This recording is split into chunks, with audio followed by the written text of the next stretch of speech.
Shalom.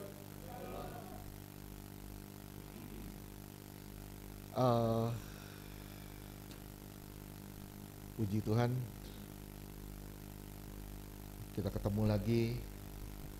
Dan hari ini seperti pembicaraan kita minggu lalu, saya akan membahas tentang menemukan jati diri dan identitas kita di dalam Kristus. Sekali lagi saya ulang, tema hari ini menemukan jati diri dan identitas kita di dalam Kristus. Saya yakin ini nggak selesai dalam satu seri. Ini nggak akan selesai dalam satu seri. Mungkin ini akan jadi dua seri. Saya nggak tahu juga kalau mungkin jadi 3, saya nggak tahu juga, karena kita akan masuk dalam observasi nanti. Kita akan melihat contoh-contoh apa aja yang terjadi. Tujuannya satu apa yang kita bahas ini bukan untuk menghakimi, justru untuk mengkoreksi diri kita masing-masing, termasuk saya. Semua kita di sini mau dikoreksi, mau diproses, mau dibentuk. Kadang kalau kita ngelihat begitu banyak kekurangan kita bisa frustasi sendiri. Kita lihat betapa kita masih jauh dari apa yang Tuhan harapkan. Tapi inilah Tuhan, inilah baiknya Tuhan. Kenapa? Satu, dia tetap terima kita kok. 2, kasihnya gak berubah sama kita. 3, dia tetap menunggu kita. 4, dia gak pernah buang kita. Oleh sebab itu saya bilang sama saudara, maukah kita berubah? Maukah kita diproses? Maukah kita dibentuk? Gimana caranya kita menemukan jati diri kita di dalam Tuhan? Gimana caranya kita menemukan identitas kita yang sudah hilang di dalam Tuhan? Saudaraku, semua pasti setuju sama saya. Manusia itu diciptakan dengan sempurna. Amin. Alkitab menggambarkan manusia itu sebagai gambar Allah atau wujud Allah. Gambar Allah atau wujud Allah. Tapi sayang, iblis merusak gambar Allah yang ada di dalam diri saudara dan saya. Yang membuat manusia akhirnya kehilangan identitasnya. Kita kehilangan identitasnya. Gambar Allah itu hilang di dalam diri kita. Akhirnya apa yang terjadi? Kita udah lupa sama wujudnya Allah. Kenapa? Karena racun dosa, racun iblis sudah disuntikan ke dalam kita. Roma 5 ayat 12.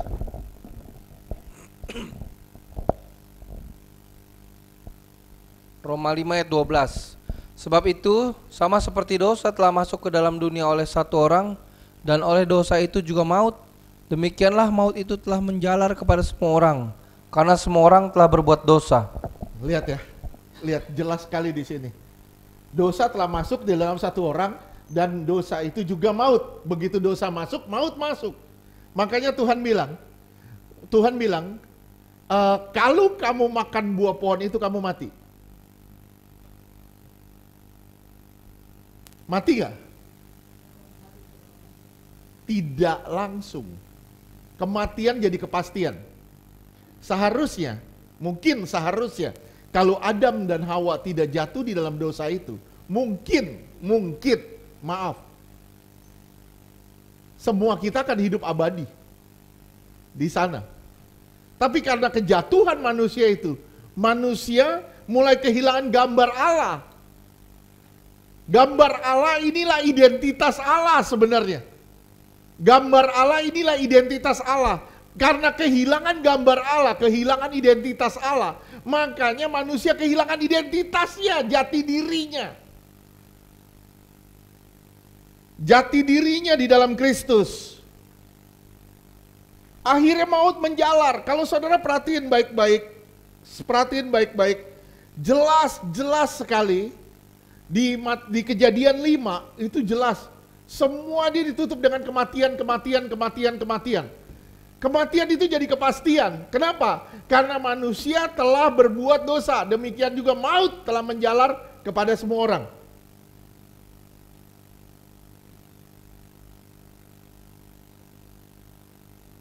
Akhirnya kelahiran itu jadi realita, kematian juga jadi realita kan?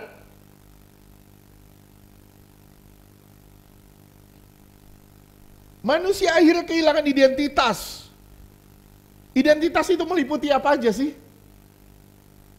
Meliputi nilai, tujuan, dan siapa dirinya. Saudara punya nilai loh, dia dalam Tuhan. Setuju gak? Pertanyaan saya, saudara ngapain tinggal di dunia ini? Saudara ada tujuannya nggak? Tujuannya kemana? Ke surga. Jadi ngapain di dunia ini? Di dunia ini adalah proses perjalanan kita menuju pada kekekalan. Di sini, di dunia ini kita ditempa, dibentuk, diproses. Dan di satu sisi kita ditempa, dibentuk, diproses. Di sisi lain, kita harus jadi berkat bagi orang lain. Jadi ada dua sisi. Di satu sisi kita dibentuk, di satu sisi kita menjadi berkat. Kalau saudara nggak terima pembentukan, saudara tidak menerima pembentukan, saudara nggak mau dibentuk, nggak mau diproses, saudara juga nggak akan jadi berkat. Dan ketika saudara nggak mau jadi berkat, saudara pun akan kehilangan identitas, kehilangan keselamatan. Suatu yang kekal, sesuatu yang mulia, saudara tukar dengan semangkok kacang merah. Ini yang dilakukan Esau kan? Kenapa Esau melakukan itu? Intinya satu, dia nggak tahu tujuan, dia nggak tahu identitas. Dia nggak tahu tujuannya. Tujuannya apa sih hak kesulungan? Dia anggap enteng hak kesulungan. Dia bilang, kasih aku semangkok kacang merah. Nggak berguna itu hak kesulungan. Sampai bapaknya berkatin dia, baru dia bilang, dia nangis. Dia bilang, Tuhan, Bapak, kenapa saya nggak dapat hak kesulungan saya? Ya lu yang jual. Tujuannya nggak ada, nilainya dia nggak memandang bernilai hak kesulungan itu. Berapa banyak dari kita tidak memandang bernilai surga itu? Berapa banyak dari kita tidak memandang bernilai hidup ini? Berapa banyak dari kita tidak tahu tujuan kita kemana? Hari ini kita mengembara di dunia, berjalan ke sana kemari, kita melakukan aktivitas A, B, C, D, tapi kita nggak tahu sebenarnya semuanya itu adalah langkah kita menuju kepada kekekalan. Apapun yang saudara kerjakan selama di dunia ini, itu adalah langkah saudara menuju pada kekekalan. Karena saudara hilang nilai, hilang tujuan, saudara juga akhirnya nggak tahu jati diri saudara siapa. Saudara jadi seperti orang amnesia, nggak tahu jati diri saudara siapa. Jati diri saudara siapa? Apa yang Tuhan telah lakukan pada saudara? Apa yang Tuhan telah kerjakan dalam hidup saudara? Akhirnya saudara nggak tahu jati dirinya gimana.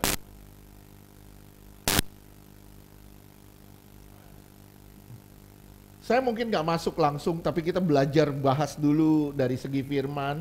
Nanti kita bahas dari segi observasinya, gimana apa yang terjadi ketika manusia kehilangan karakternya. Baru nanti kita kembali lagi kepada jati diri dan identitasnya. Menurut saya, apa yang dibahas ini sangat penting. Kenapa? Karena kalau saudara nggak tahu identitas saudara siapa, saudara nggak tahu tujuan saudara kemana.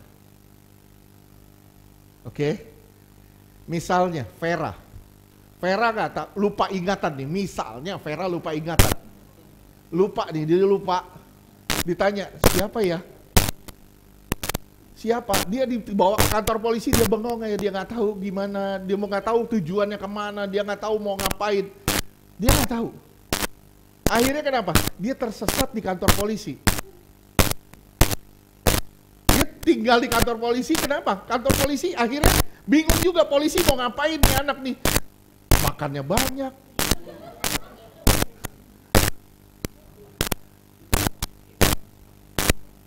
Kenapa? Karena dia kehilangan identitas. Dia nggak lupa sama identitasnya. Dia nggak tahu juga tujuannya akhirnya. Kenapa? Dia nggak punya identitas. Dia nggak punya KTP, nggak ada, surat-surat nggak ada, apapun nggak ada. Tujuannya juga nggak tahu kemana. Akhirnya ditaruhnya di panti jompo.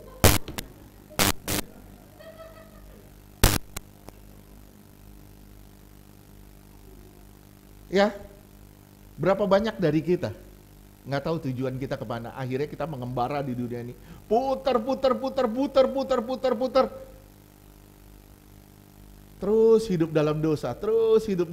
Sebenarnya kita harus tahu tujuan kita kemana.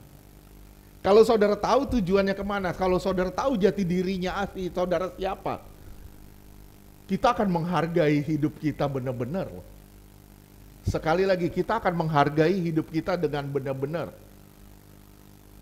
Apa yang Tuhan telah kerjakan dalam hidup kita, kemana kita nantinya setelah kematian, kita bakal mati-matian untuk sampai ke sana. Dan apa yang Tuhan persiapkan di sana nanti. Oke? Identitas meliputi nilai, tujuan, dan siapa diri kita. Sekarang kita lihat kronologis dulu, ya. Yang pertama kita lihat di Kejadian 6 ayat 2 sampai ke 7. Kejadian 6 ayat 2 sampai dengan ke 7. Kejadian 6 ayat 2.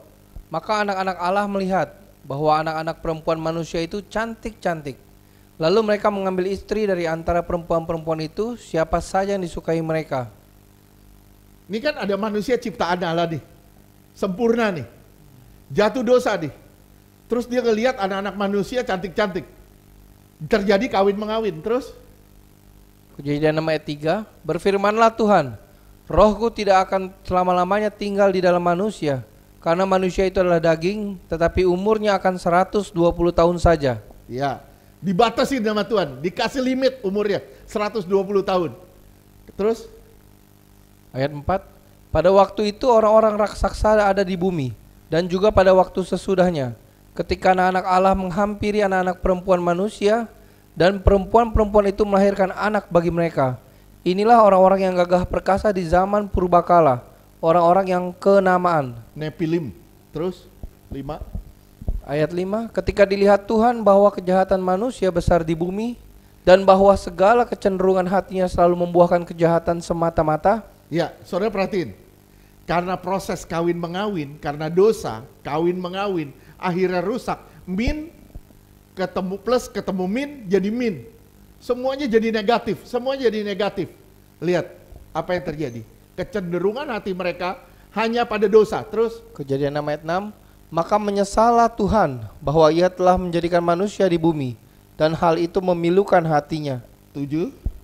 Ayat 7, berfirmanlah Tuhan, aku akan menghapuskan manusia yang telah kuciptakan itu dari muka bumi, baik manusia maupun hewan dan binatang-binatang melata dan burung-burung di udara, sebab aku menyesal bahwa aku telah menjadikan mereka. Lihat, Tuhan menyesal karena Tuhan telah menjadikan manusia.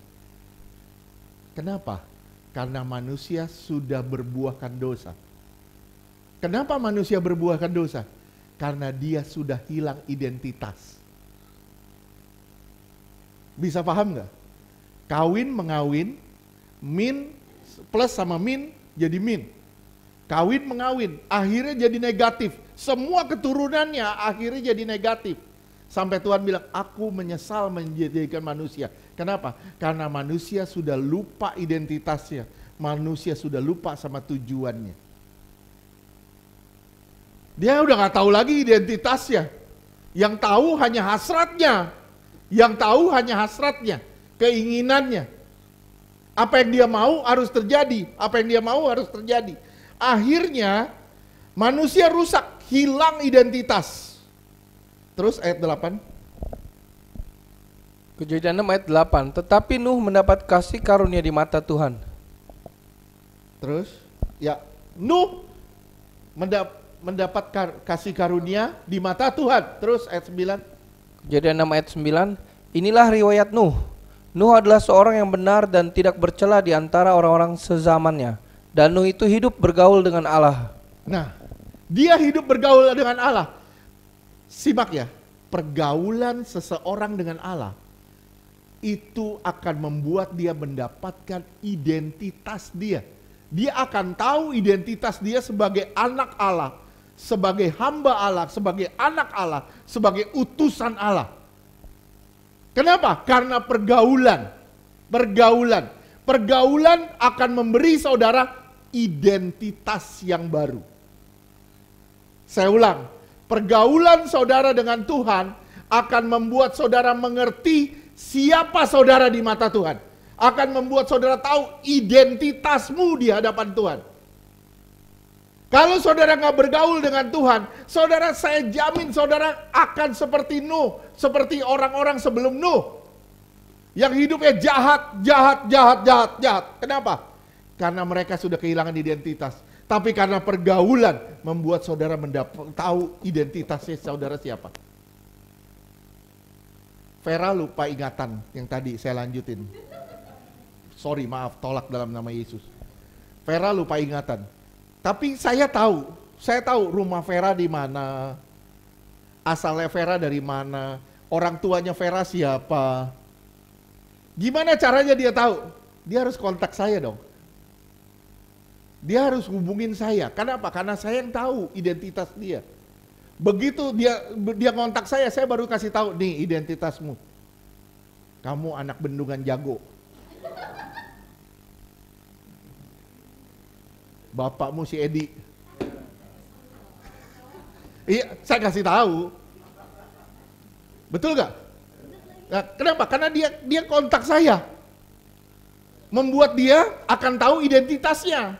Kalau dia nggak kontak saya, dia nggak akan tahu identitasnya. Makanya di sini Nuh bergaul dengan Allah. Dia membuat tahu identitasnya. Pergaulan dengan Allah membuat kita tahu identitas kita. Dari mana kita asalnya dan kemana kita nantinya. Saya ulang sekali lagi. Bergaul dengan Allah, tujuan utamanya bukan supaya saudara penuh kantong saudara dan saudara diberkati secara materi. Itu salah fatal. Bergaul dengan Allah supaya saudara tahu siapa saudara, jati diri saudara, identitas saudara, dari mana saudara datang dan kemana nanti saudara akan pergi. Itu tujuan dari satu pergaulan. Sekarang kita lihat lagi. Kejadian 5 ayat 24.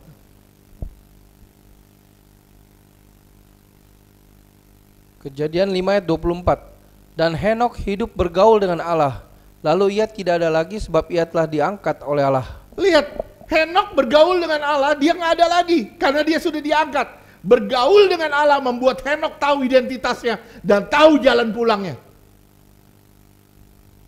Saya ulang sekali lagi, bergaul dengan Allah membuat Henokh tahu identitasnya dan tahu jalan pulangnya kemana. Oke, waktu anak yang hilang, dia pergi dari rumah bapaknya. Begitu duitnya udah habis, semuanya sudah habis, baru dia kembali kepada identitas dia. Setuju gak?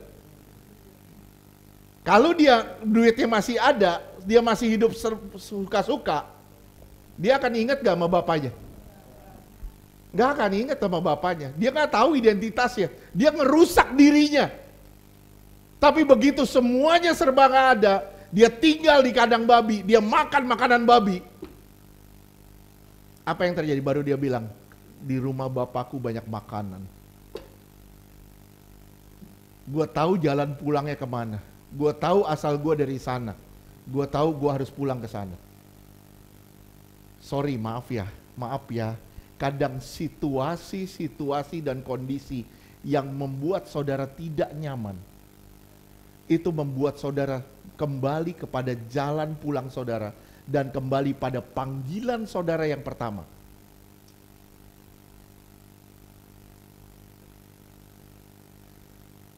Berapa banyak dari kita nggak mau namanya proses atau pembentukan? Sebenarnya proses atau pembentukan itu adalah cara Tuhan memberitahu identitasmu. Siapa engkau dan dari mana engkau asalnya. Sampai sini bisa paham? Bisa? Lewat suatu hubungan, Henok jadi tahu identitasnya. Lewat suatu hubungan, Nuh jadi tahu identitasnya. Oleh sebab itu, pergaulan dengan Allah adalah syarat penting pengenalan satu identitas.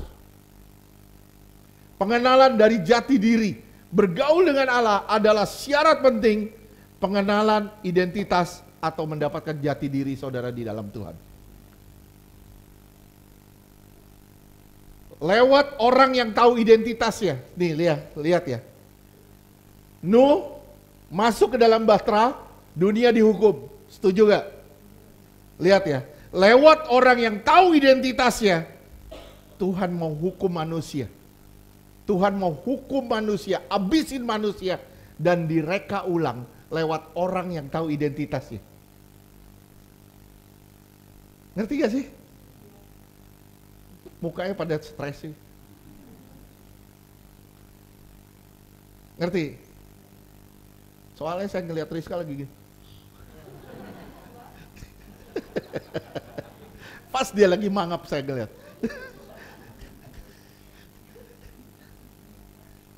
Ya, jadi lewat Nuh yang bergaul dengan Allah, Tuhan habisin nih manusia nih. Tuhan bantai nih manusia nih, yang udah negatif semua, udah jahat semua. Ini dimusnahin dan Tuhan menciptakan manusia yang baru ini, yang namanya Nuh, yang bergaul dengan Allah dan dia tahu identitas dia. Makanya kenapa Tuhan bilang, kamulah imamat yang rajani, kamu dipanggil Tuhan untuk memberitakan pekerjaan baik. Kenapa? Karena kalau saudara imamat yang rajani, saudara pasti tahu identitas saudara. Dan saudara, gimana caranya saudara juga membawa orang-orang tahu identitas dia siapa. Sampai sini paham? Ini yang pertama, manusia rusak, hilang identitas. Yang kedua, Kejadian 12 ayat 1. Kejadian 12 ayat 1. Berfirmanlah Tuhan kepada Abram, pergilah dari negerimu dan dari sanak saudaramu dan dari rumah bapamu ini ke negeri yang akan kutunjukkan kepadamu. Lihat ya, yang kedua ini, identitas menunjuk pada arah tujuan seseorang. Oke. Meli itu orang Indonesia. Dia lahir di Siborong-Borong. KTP dia nggak bisa dipungkirin, dia Siborong-Borong. Bahasa Inggrisnya shopping-shopping.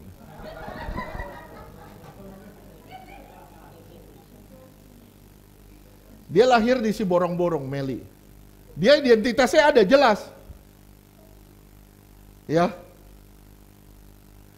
Begitu dia mulai sadar siapa diri dia tahu tujuan dia kemana nanti pulang. Oh, saya harus pulang ke Siborong-Borong. Disitulah saya lahir, di situ keluarga saya ada. Nah, itu tujuannya, menunjuk identitas akan menunjuk saudara pada tujuan saudara. Masalahnya di mana? Kita nggak tahu identitas kita siapa kan? Akhirnya apa? Kita nggak tahu tujuan kita kemana. Kita cuma tahu, gua mau ke surga. Tapi hidupnya tidak seperti orang surga. Kenapa? Karena nggak tahu identitasnya. Sebenarnya nggak tahu identitas itu. Cuman belaga tahu. Oke. Sampai sini jelas? Ibrani 11 ayat 14 sampai 15. Hari ini kita baca ayat aja, kita banyak kupas ayat supaya nanti jelas alurnya kemana. Nah, minggu depan kita masuk ke gimana penerapannya, gimana karakter ilahinya kita hilang. Ibrani 11 ayat 14. Sebab mereka yang berkata demikian menyatakan bahwa mereka dengan rindu mencari suatu tanah air. Rindu mencari tanah air. Saudara mencari tanah air. Bukan mencari tanah yang ada airnya. Saudara mencari tujuan saudara kemana. Terus. Ibrani 11 ayat 15. Dan kalau sekiranya dalam hal itu mereka ingat akan tanah asal Kalau saudara ingat dari mana saudara asalnya, terus yang telah mereka tinggalkan, yang saudara sudah tinggalkan, saudara dari surga, saudara harus kembali ke sana, terus maka mereka cukup mempunyai kesempatan untuk pulang saudara ke punya situ. kesempatan hari ini, saudara punya kesempatan untuk pulang ke sana. Kenapa? Karena saudara udah tahu tujuan kok. Permasalahannya di mana? Kita tahu tujuan, tapi kita nggak mau jalan ke tujuan. Ini jadi problem akhirnya. Kita tahu tujuan kita kemana, tapi kita nggak mau jalan ke sana. Akhirnya kemana? Kita tersesat di padang belantara, kita puter di padang gurun tanpa kejelasan hidup kita. Sampai sini paham? Kejadian 12 ayat 2 dan sampai 3. Kejadian 12 ayat 2. Aku akan membuat engkau menjadi bangsa yang besar dan memberkati engkau serta membuat namamu masyhur dan engkau akan menjadi berkat. Lihat. Aku akan membuat engkau jadi bangsa yang besar dan memberkati engkau sedang membuat namamu masyhur dan engkau akan menjadi berkat. Lihat, Tuhan beri janji.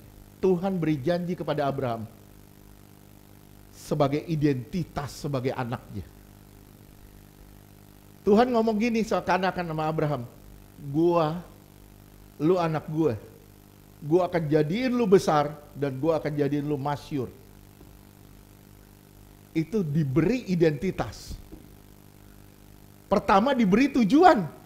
Engkau akan mendapati satu tempat yang berlimpah di mana. Terus kemudian yang kedua, di sini diberi janji identitas sebagai anak. Saudara udah tahu belum identitas saudara siapa? Saudara anak Tuhan bukan? Saudara udah berlaku seperti anak Tuhan bukan? Dia jadi masalah. Kalau saudara belum, permasalahan lagi. Saudara tahu tujuan enggak? Saudara dari mana asalnya? Firman Tuhan bilang di Yohanes bilang, aku dari surga. Mereka pun dari surga. Oleh sebab itu dunia membenci mereka. Saudara ada orang-orang surga nih. Maaf ya. Saudara ada di sini. Saudara orang surga nih sebenarnya. Yang dibawa, yang mau disiapkan Tuhan untuk kembali ke surga. Permasalahannya, kita tahu nggak janji Tuhan itu? Kita tahu nggak kemana kita akan pergi nantinya? Jangan sampai, maaf ya, jangan sampai saudara tersesat di padang gurun kehidupan. Saudara cuma muter-muter di kehidupan, masalahnya itu aja. Banyak orang yang fokus ya, satu, gue pengen banyak duit, gue pengen banyak duit. Otaknya cuma duit, akhirnya dia muter di duit aja. Tanpa tahu sebenarnya tujuannya ke surga.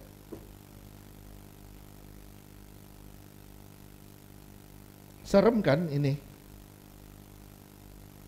Bagaimana janji Tuhan dalam hidup saudara? Apakah janji Tuhan kepada saudara sudah benar-benar mempengaruhi gaya hidup saudara hari ini?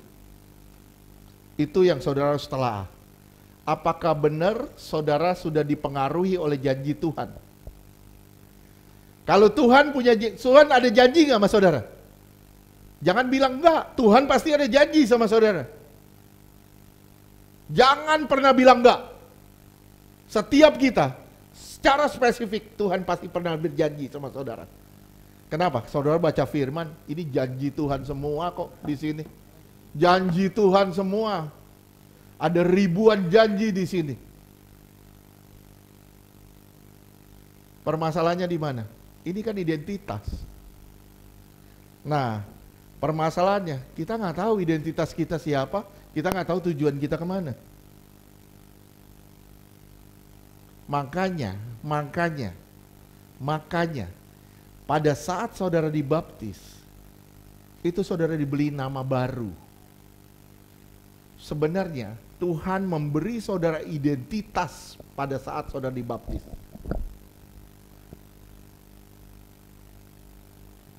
Itu maksudnya.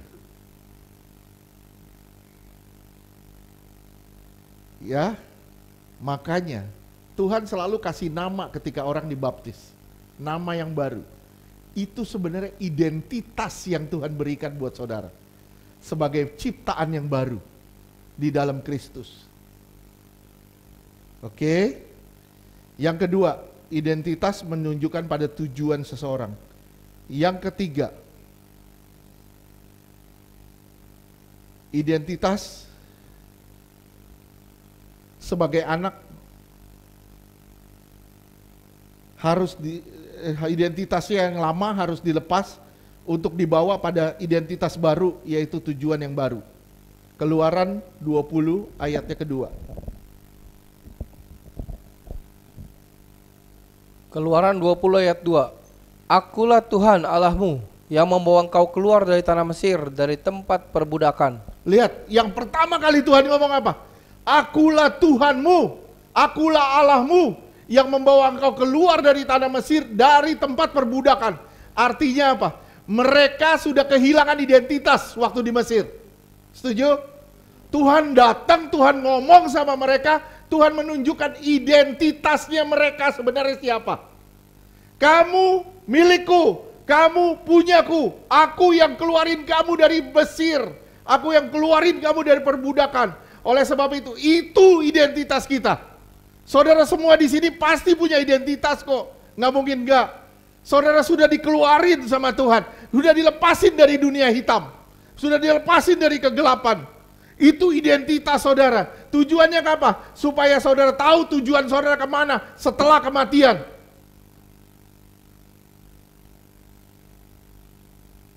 Sampai sini paham? Terus kita lihat lagi Keluaran 20 ayat 3 sampai 11. Keluaran 20 ayat 3. Jangan. Nah, kalau saudara perhatiin ini, saudara akan dapat satu garis yang namanya hubungan antara bapa dengan anak. Baca. Jangan ada padamu Allah lain di hadapanku. Ayat 4. Jangan membuat bagimu patung yang menyerupai apapun yang ada di langit di atas, atau yang ada di bumi di bawah, atau yang ada di dalam air di bawah bumi. Ya. Ayat 5. Jangan sujud menyembah kepadanya atau beribadah kepadanya. Sebab aku Tuhan Allahmu adalah Allah yang cemburu, yang membalaskan kesalahan bapa kepada anak-anaknya, kepada keturunan yang ketiga, keempat dari orang-orang yang membenci aku. Lihat ya. Ini kutuk 3-4 keturunan. Terus Keluaran 20 ayat 6. Tetapi aku menunjukkan kasih setia kepada beribu-ribu orang, yaitu mereka yang mengasihi aku dan yang berpegang pada kalau perintah-perintahku. saudara terus berpegang pada perintahnya, Tuhan akan menunjukkan kasih setianya kepadamu. Terus Keluaran 20 ayat 7. Jangan menyebut nama Tuhan Allahmu dengan sembarangan. lihat tadi pertama nggak boleh ada Allah lain, yang kedua nggak boleh nyebut sembarangan. Terus Sebab Tuhan akan memandang bersalah orang yang menyebut namanya dengan sembarangan. 8. Ayat 8. Ingatlah dan kuduskanlah hari Sabat. Perhentian, dia sebagai tempat perhentian. Lihat, saudara simak gak tadi? Ini benar-benar hubungan bapak sama anak. Bahasa kan bapak kan? Bahasa bapak ya? Bisa bayangin, ibu, siapa yang bilang ibu? Bahasa bapak. Bisa bayangin kalau JJ ada manggil yang lain bapak, papa. Mau nggak, Se? Enggak kan? Bapak kan cuma satu, kamu doang kan? Iya kan? Nggak ada bapak-bapak lain kan? Bapaknya JJ cuma satu kan? Oleh sebab itu, nggak boleh ada bapak lain buat JJ selain Base. Bisa paham nggak? Nah, oleh sebab itu, Tuhan itu bukannya Tuhan mengekang kita, tapi Tuhan mau ketemu sama kita. Dan kita nggak bakal bisa ketemu sama Tuhan kalau kita nggak kudus. Tuhan itu kudus, dia nggak bisa mungkirin dirinya sendiri, gua kudus. Lu nggak kudus, lu nggak bisa ketemu gua kalau lu nggak kudus. Tuhan nunjukin identitas kamu siapa. Kamu anak. Kamu harus kembali kepada aku, katanya Tuhan. Oleh sebab itu Tuhan sebagai tempat perhentian di hari Sabat. Terus 9. Keluaran 20 ayat 9, 6 hari lamanya engkau akan bekerja dan melakukan segala pekerjaanmu. Lihat ya, kita sibuk sama pekerjaan kita sibuk sama pekerjaan kita. Kita nggak pernah sibuk di dalam hadirat Tuhan. Permasalahan nggak? Sabat sekarang bukan berarti sekedar perhentian di hari Sabtu atau hari Minggu. Bukan. Sabtu Minggu kita libur, kita beribadah. Bukan itu. Sabat itu setiap hari kita menjadikan Tuhan tempat perhentian kita. Karena dia Bapa kita, kita anaknya, kita harus bersabat sama dia. Bersabat sama dia setiap waktu. Sampai sini paham? Ini hubungan sebagai anak. Identitas kita ditandai dengan hukum. Ketika dia kasih hukumnya, 2 loh batu itu. Dia kasih hukumnya itu. Itu sebenarnya identitas saudara yang diberi. Hukumnya, itu identitas. Kenapa? Karena bangsa lain gak punya hukum seperti orang Israel.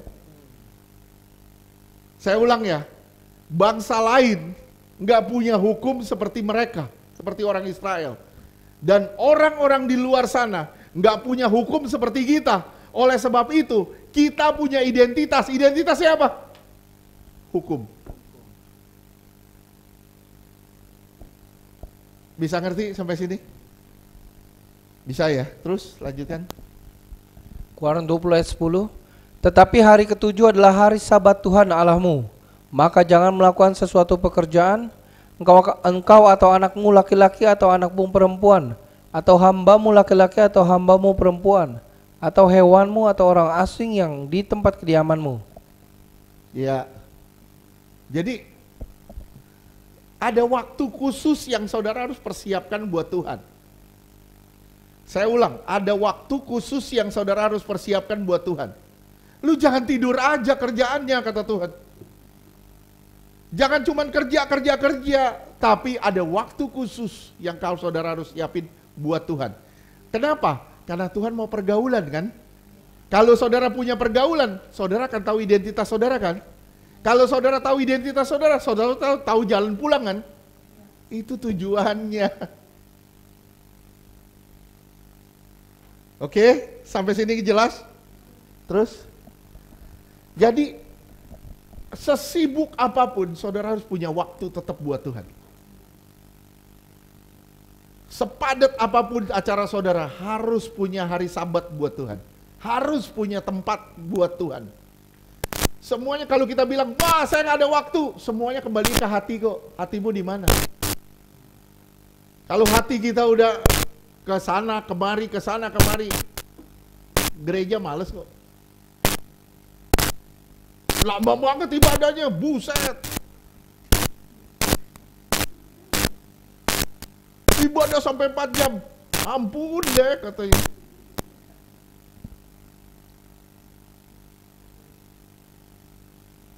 Sebenarnya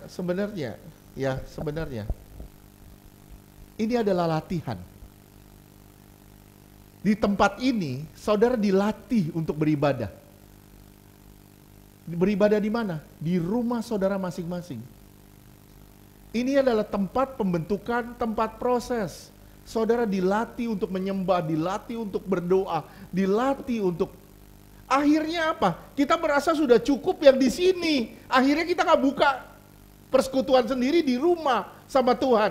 Kita nggak punya sabat sendiri di rumah sama Tuhan. Kenapa? Karena kita sudah merasa cukup yang ada di sini.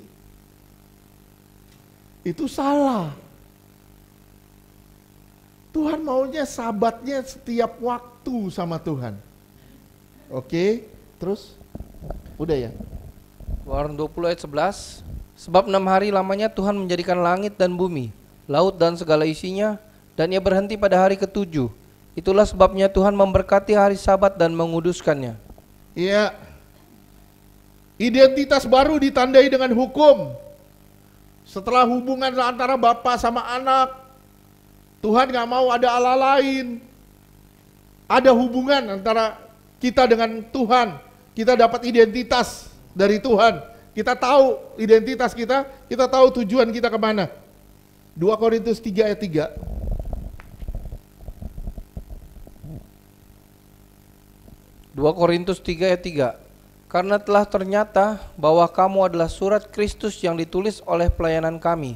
Ditulis bukan dengan tinta tetapi dengan roh dari Allah yang hidup. Bukan pada loh-loh batu, melainkan pada loh-loh daging, yaitu di dalam hati manusia. Lihat, ini identitas. Saudara punya KTP di dompet saudara. Saudara bisa keluarin nih KTP gue. Tapi KTP surgawi ada di sini. Di hati saudara.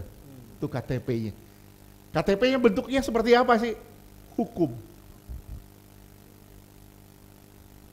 KTP-nya namanya hukum.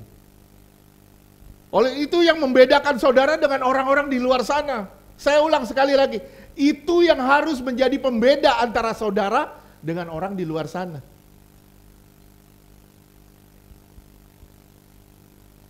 Oke? Manusia yang tahu identitasnya, tahu jalan pulangnya, dan dia juga harus tahu bagaimana dia harus bersikap. Saudara tahu bagaimana saudara bersikap. Saudara tahu jalan pulangnya. Kenapa? Karena saudara tahu identitas saudara siapa dan saudara tahu bapak saudara di mana. Siapa yang mengasihi saudara, siapa yang telah membentuk saudara, siapa yang telah menebus saudara, dan saudara harus pulang ke sana. Itu identitasmu. Oke? Pernah dengar gak cerita anak elang dibesarkan sama anak ayam? Pernah dengar? Nggak pernah dengar? Nih, jadi ini ada anak elang, induknya mati, kemudian dibesarkan, anak elang ini dibesarkan sama anak ayam. Akhirnya, elang ini tidak pernah bisa terbang. Kenapa? Karena dia merasa dirinya ayam. Dia nggak pernah bisa terbang. Dia nggak pernah belajar terbang, nggak pernah apa. Dia cuma ngikutin aja induknya. Dia ngikutin saudara-saudaranya. Walaupun badannya gede. Sayapnya besar, semua. Tetap dia nggak bisa terbang. Kenapa? Karena dia sudah terbiasa dengan gaya hidup dia. Kalau saudara mau terbang tinggi, saudara harus biasakan gaya hidup yang baru. Saudara bukan anak ayam, tapi saudara adalah elang, raja wali. Saudara itu raja wali, bukan anak ayam. Oleh sebab itu, saudara harus belajar terbang tinggi. Belajar terbang tinggi. Kalau saudara nggak tahu identitas saudara, saudara akan terus merasa diri saudara ayam. Yang cuman berakhir nanti di meja makan. Atau jadi topping bakmi. Nggak tahu jalan pulangnya kemana, akhirnya cuman jadinya begitu, makanan doang, santapan doang. Bisa ngerti nggak? Kalau saudara tahu identitas saudara siapa, saya adalah raja wali, bapak saya itu bapak surgawi. Saya berasal dari surga. Nah, gaya hidup saudara harus dibentuk dong. Lu jangan hidup seperti anak ayam lagi. Saya pernah lihat ya, waktu itu istri saya pernah kasih lihat saya, anjing dibesarin sama ayam, akhirnya dia berkokok. Anjing berkokok, nggak bisa gongok, dia berkokok. Kenapa? Karena dibesarin sama ayam. Itu benar. Ada kejadian, ada benar. Akhirnya jadinya seperti ayam. Kenapa? Dunia sudah merusak kita loh, benar gak? Saudara merasa saudara dari dunia, akhirnya saudara berusaha menjadi orang dunia. ngikutin alur dunia, maunya dunia seperti ini. Itu yang membuat saudara rusak akhirnya. Wah, gaya hidup, kita ikutin gaya hidup. Wah, ajojing kalau malam minggu.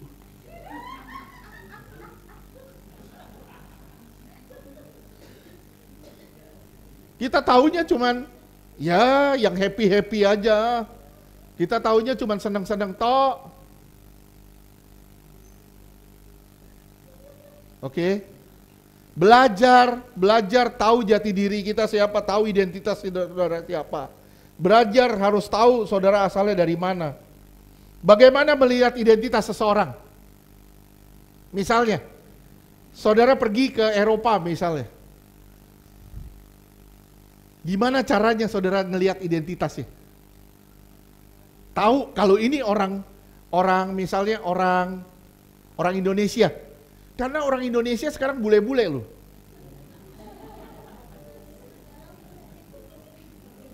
Benar gak? Kulitnya hitam, rambutnya tetap bule. Akhirnya kita kesaru. Ini orang apa ya? Kita bingung sendiri, orang apa ini? Orangnya hitam, rambutnya bule. Terbulu matanya hijau.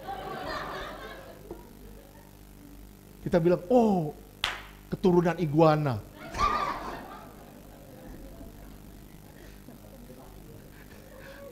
Gimana kita taunya? Gimana coba Bu Wati, gimana taunya? Suruh dia ngomong baru tahu bahasanya. Ya. Suruh dia ngomong baru tahu kita bahasanya apa. Ya.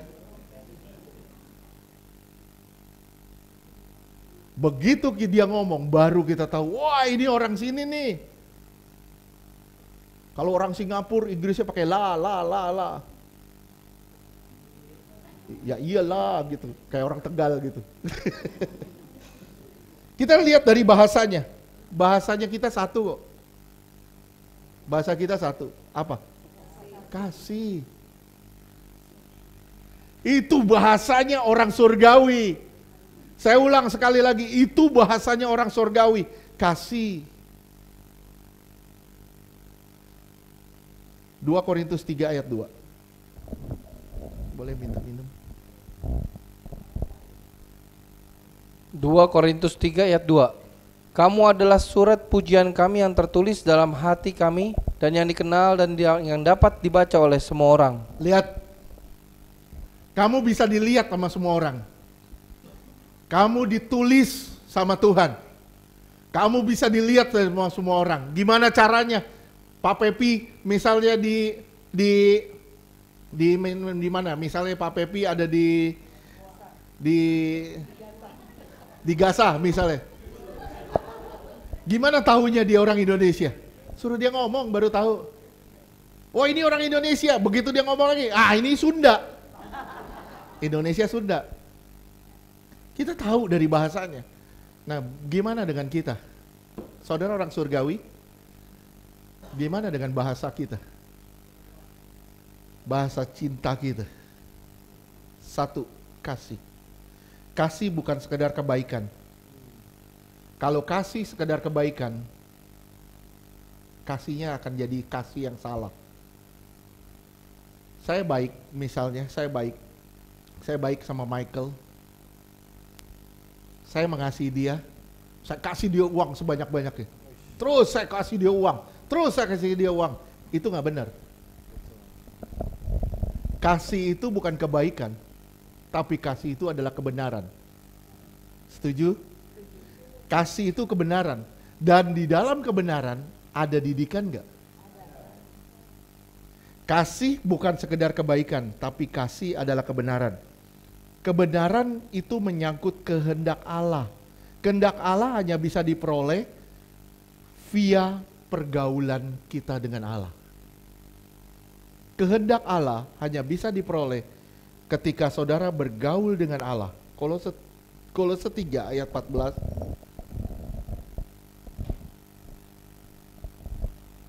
Kolose 3 ayat 14. Dan di atas semuanya itu kenakanlah kasih sebagai pengikat yang mempersatukan dan menyempurnakan. Di atas semuanya itu pakai kasih untuk mengikat, untuk mempersatukan.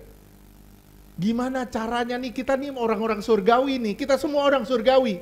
Gimana caranya kita saling mengasihi satu dengan yang lain? Enggak saling curiga satu dengan yang lain, enggak saling menghakimi satu dengan yang lain. Kan kita orang surgawi. Kalau orang surgawi, ya berlakulah seperti orang surgawi. Kasih itu tindakan. Roma 13 ayat 11 sampai 14. Roma 13 ayat 11. Hal ini harus kamu lakukan karena kamu mengetahui keadaan waktu sekarang, yaitu bahwa saatnya telah tiba bagi kamu untuk bangun dari tidur. Sebab sekarang keselamatan sudah lebih dekat bagi kita daripada waktu kita menjadi percaya. Iya, udah tambah deket nih sekarang. Bangun, jangan tidur terus. Terus. Ayat 12. Hari sudah jauh malam, telah hampir siang. Sebab itu marilah kita menanggalkan perbuatan-perbuatan kegelapan. Mari kita tanggalkan semua perbuatan kegelapan kita. Terus. Dan mengenakan perlengkapan senjata terang. Pakai perlengkapan senjata terang. Terus. Ayat 13. 13. Marilah kita hidup dengan sopan seperti pada siang hari. Hidup sopan seperti pada siang hari. Terus. Jangan dalam pesta pora dan kemabukan. Jangan dalam percabulan dan hawa nafsu. Jangan dalam perselisihan dan iri hati. Lihat ya, kita makhluk surgawi, kita nggak boleh hidup lagi seperti ini. Kita makhluk surgawi, kita nggak boleh hidup seperti ini. Orang akan ngelihat kamu dari bahasa kamu, dari apa yang kamu lakukan, dari apa yang kamu perbuat sehari-hari. Orang akan ngelihat kamu makhluk surgawi atau makhluk duniawi. Engkau sama dengan orang-orang dunia atau engkau sama dengan orang surga. Terus ayat 14. Roma 13 ayat 14. Tetapi kenakanlah Tuhan Yesus Kristus sebagai perlengkapan senjata terang, dan janganlah merawat tubuhmu untuk memuaskan keinginannya. Iya, jangan rawat tubuhmu untuk memuaskan semua keinginannya. Lihat ya, kasih itu tindakan. Makanya saya bilang, nih, saya jelasin sedikit ya. Tuhan menciptakan Adam dan Hawa, betul gak? Terus kemudian kalau saudara pelajarin benar-benar, waktu Tuhan menciptakan Adam dan Hawa, itu Tuhan bikin silsilah, itu luas. Silsilah tentang Adam, keturunan Adam dan Hawa. Betul gak? Terus akhirnya begitu di 12, sepertinya Tuhan mencipta ulang orang yang bergaul dengan Allah. Setelah peristiwa air bah, Tuhan mencipta ulang yang namanya Abraham. Lihat di situ, perhatiin baik-baik, silsilanya mengerucut. Bukan lagi keturunan Adam, keturunan Abraham. Mengerucut di situ, terus sampai tadinya bahas satu ini ciptaan pertama, mengerucut jadi bahas satu keluarga. Keluarga nih, Abraham, Ishak, Yakub, dibahas keturunannya. Ini mengerucut pada satu keluarga. Artinya apa? Ini penciptaan ulang. Ini reka ulang. Yang lama sudah gagal. Dicipta yang baru dengan yang namanya Abraham. Dibahas lagi tentang keturunannya, tentang silsilahnya. Saudara silakan baca deh. Pertamanya luas. Keturunan Kain, Habel, keturunan Set, semua luas. Terus sampai kita udah bahas tentang lahirnya bangsa-bangsa. Sampai terjadi 70 bangsa bermutasi, bergerilya. Kemana-mana jadi 70 bangsa. Sampai akhirnya mengerucut, gitu kecil, jadi bahas satu keluarga.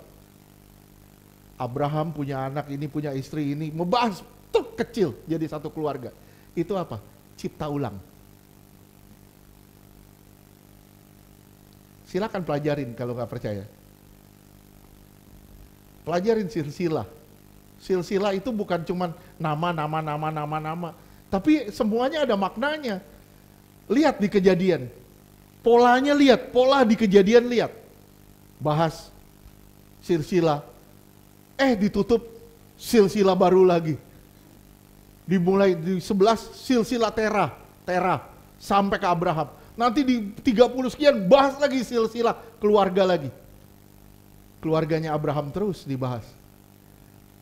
Jadi dari luas sampai mengerucut satu keluarga. Ini yang namanya penciptaan ulang. Yang lama sudah gagal.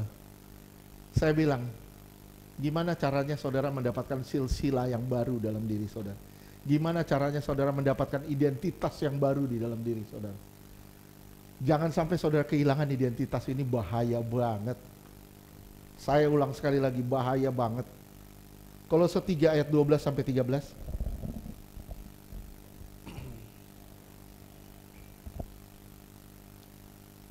Kolose 3 Kolose 3 ayat 11. 12 sampai 13. Kolose 3:12. Karena itu sebagai orang-orang pilihan Allah yang dikuduskan dan dikasihinya, kenakanlah belas kasihan, kemurahan, kerendahan hati, kelemah lembutan dan kesabaran. Pakai nih semua. Ini pakaian saudara, ini jadi pakaian saudara. Kenakanlah belas kasihan, kemurahan, kerendahan hati, kelemah lembutan dan kesabaran. 13. Kolose 3:13. Sabarlah kamu seorang terhadap yang lain, dan ampunilah seorang akan yang lain. Sabar satu dengan yang lain, ampuni satu dengan yang lain. Terus, apabila yang seorang menaruh dendam terhadap yang lain, sama seperti Tuhan telah mengampuni kamu, kamu perbuat jugalah demikian. Lihat ya, sama seperti Tuhan telah mengampuni kamu, kamu perbuat demikian. Jadi kalau saya bahas, saya ulang, saya bilang gini, kalau kamu tidak mengampuni, Tuhan pun tidak akan mengampuni kamu. Kalau kamu nggak ngampunin orang, dosamu juga nggak akan diampuni. Justru karena kamu mengampuni, sebagai akibatnya dosamu diampuni. Pertama kali kita nggak belajar gimana cara mengampuni, tapi kita diampuni lebih dulu. Supaya apa? Kita tahu dulu identitas kita tahu tujuan kita kemana. Setelah tahu identitas kita, tujuan kita kemana, baru kita masuk ke step berikutnya. Apa? Mengampuni dulu. Belajar kita mengampuni. Nah kalau udah dewasa, Tuhan bilang, lu gak ngampunin, gua gak ngampunin. Lu gak ngampunin, gua gak ngampunin. Lu harus ngampunin dulu, baru gua ampunin. Wah ini indahnya di dalam Tuhan. Saya bilang ini indahnya di dalam Tuhan. Ingat ya, 2 Korintus 5 ayat 17. Kalau ini pasti saya nggak bakal bisa selesain, pasti. 2 Korintus 5 ayat 17. Jadi siapa yang ada di dalam Kristus, ia adalah ciptaan baru.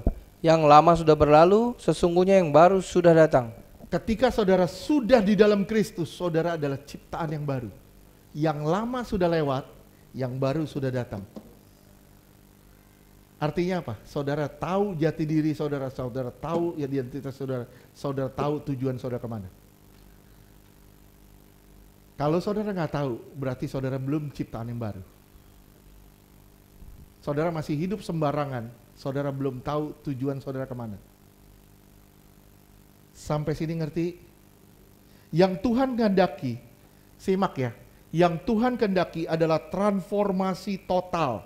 Transformasi hanya bisa dicapai lewat penyerahan diri total. Kalau penyerahan diri saudara total, transformasi pun akan total. Transformasi itu mengikuti sejauh mana saudara menyerahkan diri saudara. Kalau saudara cuma serahin tangan saudara doang yang diubah. Kalau saudara serahin dua tangan saudara doang yang diubah. Kalau saudara serahin seluruh hidup saudara pun akan diubah. Sekali lagi saya ulang, transformasi mengikuti sejauh mana saudara menyerahkan diri.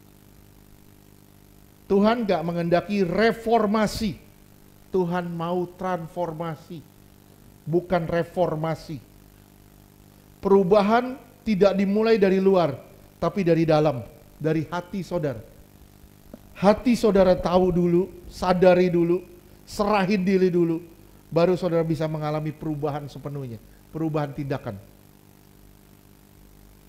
Sekarang saudara lihat, nih ya, 3 identitas yang saudara harus tahu dari panggilan kita, gereja ini. Ada 3 identitas di sini. 1 Petrus 2 ayat 9.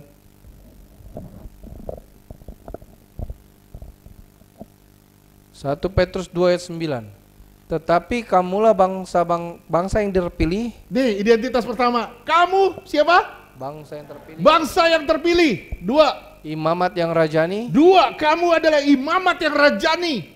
3. Bangsa yang kudus, umat kepunyaan Allah sendiri, supaya kamu memberitakan perbuatan-perbuatan yang besar dari Dia, yang telah memanggil kamu keluar dari kegelapan kepada terang yang ajaib. Oke. Ini ada 3 identitas di sini. 1 apa?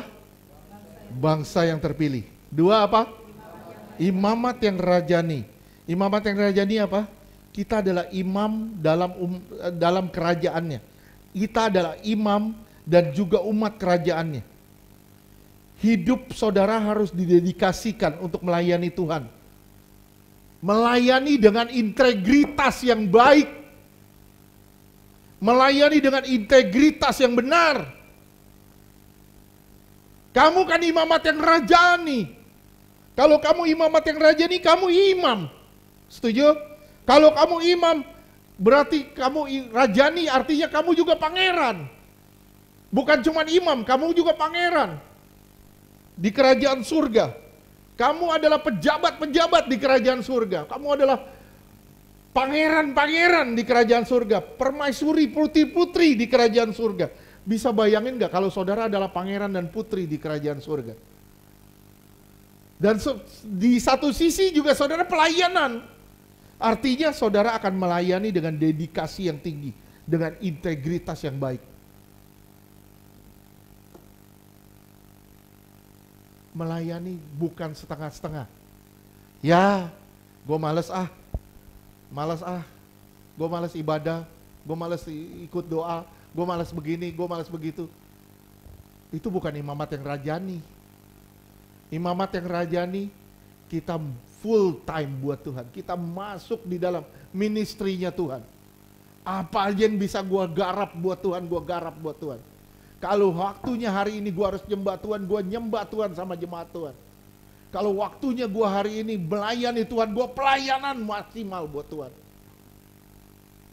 Tapi pas saya gak dijadwal, jadwal gak jadwal, kita punya pelayanan kok. Sekali lagi saya ulang, jadwal gak jadwal, pelayanan tetap ada. Masalahnya, kitanya yang gak ada. Pelayanan, saudara mau cari pelayanan. Lihat, saudara datang, saudara nyembah Tuhan, itu udah pelayanan. Saudara datang, saudara pungutin sampah, itu udah pelayanan. Saudara datang, saudara bisa berbagi sama teman-teman, bisa share sama teman-teman, berbagi tawa, berbagi sukacita sama teman-teman, itu udah pelayanan.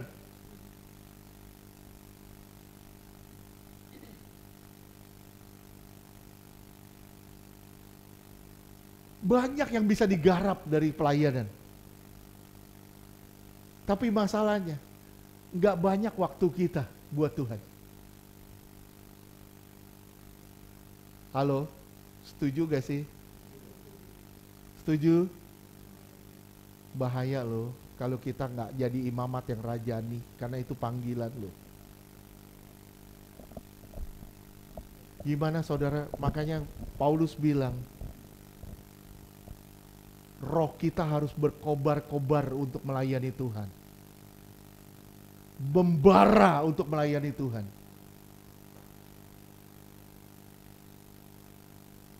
Mungkin kalau suruh pilih dengan kondisi saya yang kurang fit hari ini, kondisi saya yang sangat tidak baik, mungkin tangan saya lagi dingin, badan saya nggak enak, kepala saya sakit, mungkin saya lebih enak tidur di rumah. Paulus bilang, kalau aku ada untuk kamu. Kalau suruh milih, kita lebih milih santai kok. Kita lebih milih merawat diri kita sendiri. Tapi kita nggak, sepertinya ada sesuatu yang mendorong kita untuk melakukan sesuatu bagi Tuhan. Dan itu yang namanya pelayanan. Kenapa? Karena kita tahu panggilan kita. Kita ini imamat yang rajani. Kita melayani dengan dedikasi yang tinggi, dengan integritas yang sempurna. Apa aja ya kita bisa bikin buat Tuhan, kita bikin. Kalaupun nyawa kita taruhannya, ayo dah kita bikin. Kalau saudara ngomong-ngomong gampang. Wah Pak, walaupun nyawa saya taruhannya. Wah, baru disuruh begini aja udah, waduh jangan gua dah, udah orang lain aja. Pinggang sakit nih. Kita banyak alasannya, terlalu banyak alasannya. Ntar kalau ada yang nyuruh bilang, tolongin gua dong ini, bilang, nggak mau, lu kan imamat kerajaan nih. Oke? Mau? Imamat yang rajani, bangsa yang kudus. Kudus artinya sanctification, yang artinya dipisah atau dikhususkan untuk Dia. Dipisah, saudara dipisah. Dipisah untuk Dia. Dikhususkan untuk Dia. Identitas ini bertalian dengan hukum. Ketertundukan saudara pada hukum yang baru. Bukan pada bukan dengan kekuatan kita, tapi dengan kekuatan Dia. Gimana saudara tunduk pada hukum yang baru? Bukan dengan kekuatan saudara, tapi dengan kekuatan Dia. Nah, luar biasanya ketiga identitas ini. Satu, bangsa yang terpilih, imamat yang rajani, bangsa yang kudus. Ini membawa saudara pada apa? Ketiga identitas ini bawa saudara pada tanggung jawab yang besar. Coba lihat. Supaya memberitakan perbuatan-perbuatan yang besar dari Dia. Lihat, dari tiga identitas ini bawa saudara pada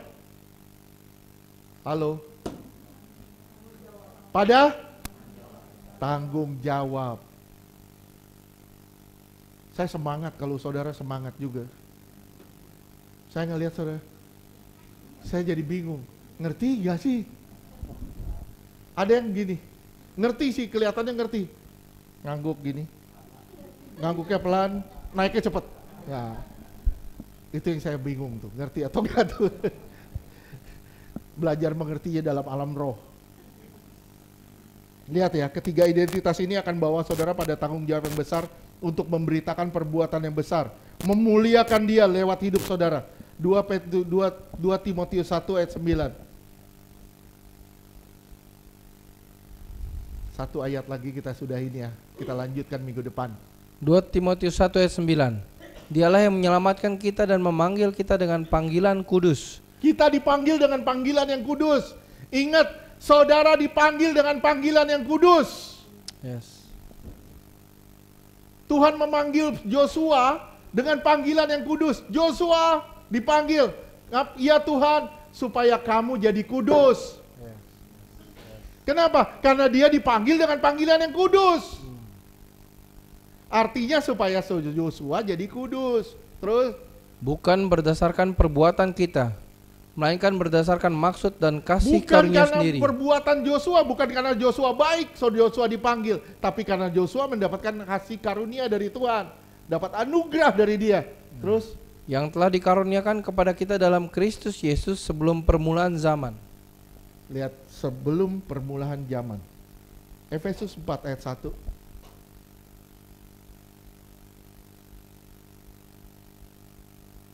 Efesus 4 ayat 1.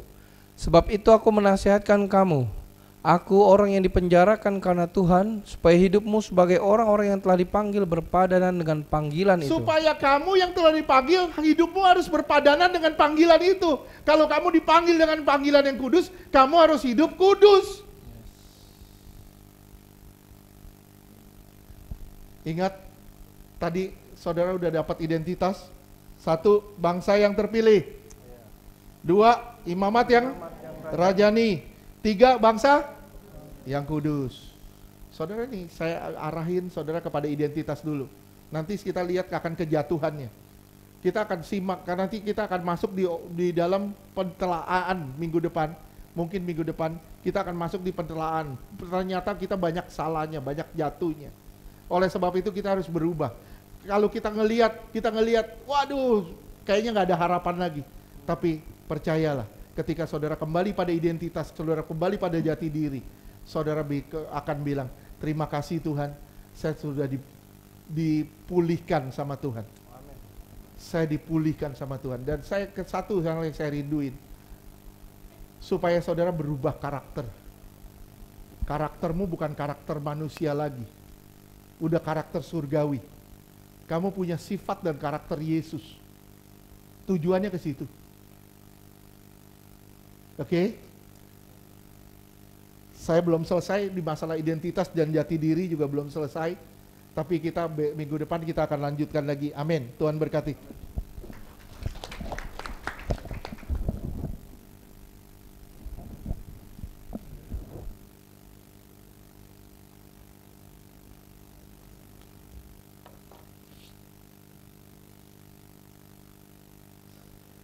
Saudara tundukin kepala.